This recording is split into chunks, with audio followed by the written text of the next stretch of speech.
essa questão do desapego, não é, Paulo? Eu acho que é um dos grandes problemas que o homem enfrenta de uma maneira geral na questão da sua felicidade, né?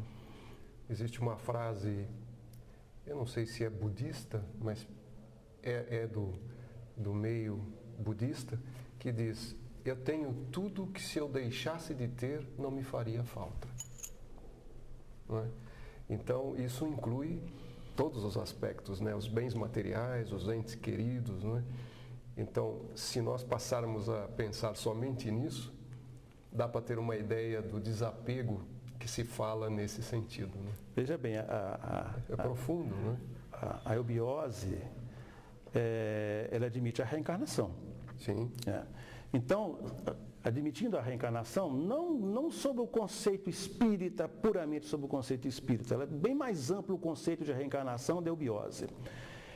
Mas nós podemos compreender a grande dificuldade do processo reencarnacionista exatamente naquele ser humano que é apegado às coisas materiais.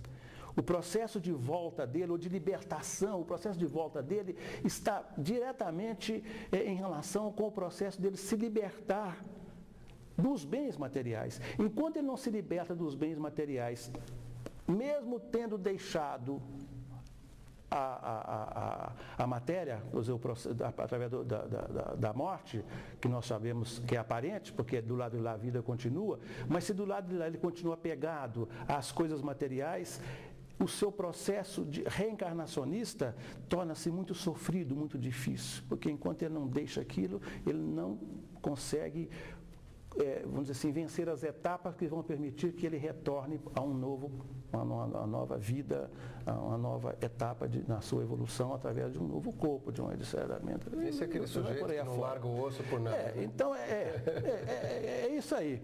Ele está sempre lambendo o prato.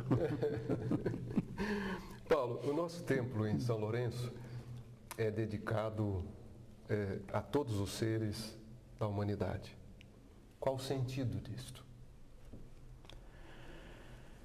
Como eu disse, o Templo de São Lourenço ele foi inaugurado no ano de 1949, 24 de fevereiro de 1949.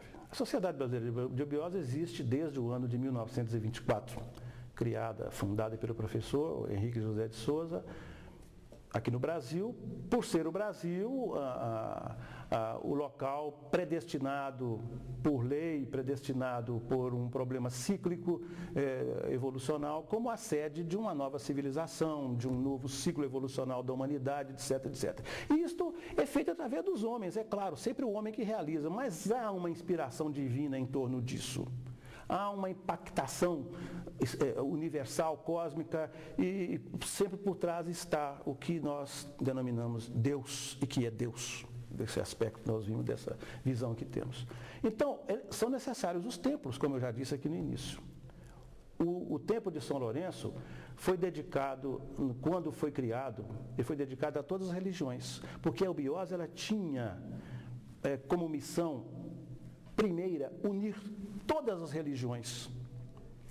Não se conseguiu e ficou o templo, então, sendo dedicado àquilo que nós chamamos de o supremo arquiteto do universo, que é também a mesma expressão usada pela maçonaria para designar Deus ou essa potestade ou essa consciência máxima cósmica. E mais ao mesmo tempo também ele ficou sendo o templo dedicado ao avatara do ciclo de Aquário ou do terceiro milênio, conhecido nas tradições orientais como Maitreya. Então o Templo de São Lourenço, ele é universal, é dedicado a todas as religiões, ainda continua sendo. É um templo que, ao mesmo tempo que ele é um polo de atração de todas as energias espirituais, ele é ao mesmo tempo transmissor e expande para todo mundo as energias que ele capta de natureza positiva e construtiva. E é o ponto, vamos dizer assim, de expansão aqui no nosso planeta Terra, através do qual esta força, ou este poder, ou esta consciência, ou esta essência máxima, que é o Avatar Maitreya, relacionado com o 3005, é através do Templo de São Lourenço hoje que isso expande para toda a humanidade, para toda a face da Terra. Por isso lá é a sede da Sociedade Brasileira de Eubiose. ele se equilibra com os outros dois templos de Itaparica e Nova Chavantina, formando um triângulo mágico defensivo, não só do solo brasileiro, mas desta obra imensa, deífica, na qual está empenhada a Sociedade Brasileira de Obiose. Anunciar a toda a humanidade, preparar o Brasil para a grande missão que compete a ele como nação do terceiro milênio e de uma civilização fantástica que deverá surgir a partir daqui, como também preparar toda a humanidade através deste poder mágico que emana através do Templo de São Lourenço e dos outros dois templos de Itaparica e Nova Chavantina.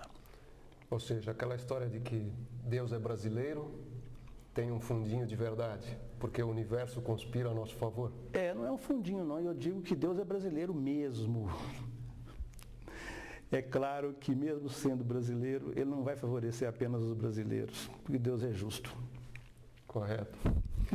Paulo, muito obrigado pela sua presença aqui no nosso programa e até uma próxima oportunidade. Foi um prazer imenso. É claro que sempre que for possível e necessário estarei aqui para conversar com as pessoas, com os nossos ouvintes. Muito obrigado, Paulo.